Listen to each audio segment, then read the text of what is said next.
আসসালামু আলাইকুম রহমতুল্লাহ। উত্তরায় মাইলস্টোন কলেজ যুদ্ধবিমান বিধ্বস্ত, হতাহতের আশঙ্কা। রাজধানীর উত্তরার দিয়াবাড়ি এলাকায় বাংলাদেশ বিমান বাহিনীর একটি F-7 BGI যুদ্ধবিমান বিধ্বস্ত হয়েছে। আজ দুপুর 1:30টার দিকে বিমানটি মাইলস্টোন কলেজের চত্বরের ভেতরে আছড়ে পড়ে। আন্তঃবাহিনী জনসংযোগ পরিদপ্তর ISPR গণমাধ্যমকে বিষয়টি নিশ্চিত করেছেন, তবে তিনি তাৎক্ষণিকভাবে পাইলটের অবস্থা, কোনো হতাহত কিংবা দুর্ঘটনার কারণ সম্পর্কে বিস্তারিত কিছু জানা যায়নি। মাইলস্টোন কলেজের একজন শিক্ষার্থী জানান, বিমানটি আমাদের কলেজ চত্বরের ভেতরে বিধ্বস্ত হয়েছে।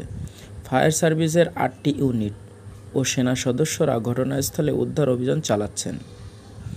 প্রত্যক্ষদর্শী সাদমান রুহসিন দ্য ডেইলি স্টারকে বলেন, বিমানটি কলেজের একটি ভবনের ওপর বিধ্বস্ত হয়। কিছুক্ষণের মধ্যে সেনা সদস্য ও ফায়ার সার্ভিসের সদস্যরা সেখানে গিয়ে শিক্ষার্থী ও অভিভাবকদের নিরাপদে সরিয়ে নেওয়ার কাজ শুরু করেন। ISPR জানায়, বিধ্বস্ত হওয়া বাংলাদেশ বিমান বাহিনীর F-7 BGI প্রশিক্ষণ বিমানটি দুপুর 1:06 উড্ডয়ন করেছিল। মাইলস্টোন কলেজের পদার্থবিজ্ঞানের একজন শিক্ষক দ্য ডেইলি স্টারকে জানান, ঘটনার সময় তিনি কলেজের 10তলা ভবনের নিচে ছিলেন।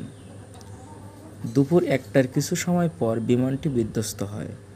এতে শিক্ষার্থীরা সেখানে আটকা পড়েন। তিনি আরও জানান, দুর্ঘটনার পর কলেজের শিক্ষক ও কর্মচারীরা শিক্ষার্থীদের উদ্ধারে ছুটে যান। কিছু সময় পরেই সেনাবাহিনীর সদস্যরা আসেন। পরে ফায়ার সার্ভিসের কর্মীরাও উদ্ধার অভিযানে যোগ দেন। ওই শিক্ষক জানান, তিনি নিজেও একজন আহত শিক্ষার্থীকে ভবনটি থেকে বের করে আনেন। এছাড়া আরও বেশ কয়েকজন শিক্ষার্থী ও একজন নারী শিক্ষককে দগ্ধ অবস্থায় দেখেছেন।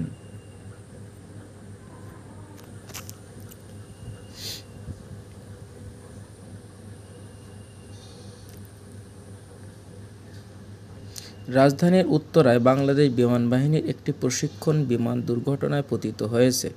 সোমবার 21 জুলাই দুপুরে বিমানটি উত্তরার দিয়াবাড়ি এলাকায় বিধ্বস্ত হয়। দুর্ঘটনার পরপরই তাৎক্ষণিকভাবে কোনো হতাহতের খবর জানা যায়নি। ঘটনার সত্যতা নিশ্চিত করেন তুরাগ থানার ডিউটি অফিসার মনিরুল ইসলাম। দুর্ঘটনার কারণ ও বিস্তারিত তথ্য তাৎক্ষণিকভাবে জানা যায়নি। সংশ্লিষ্ট কর্তৃপক্ষ বিষয়টি তদন্ত করে দেখেছে বলে জানা গেছে।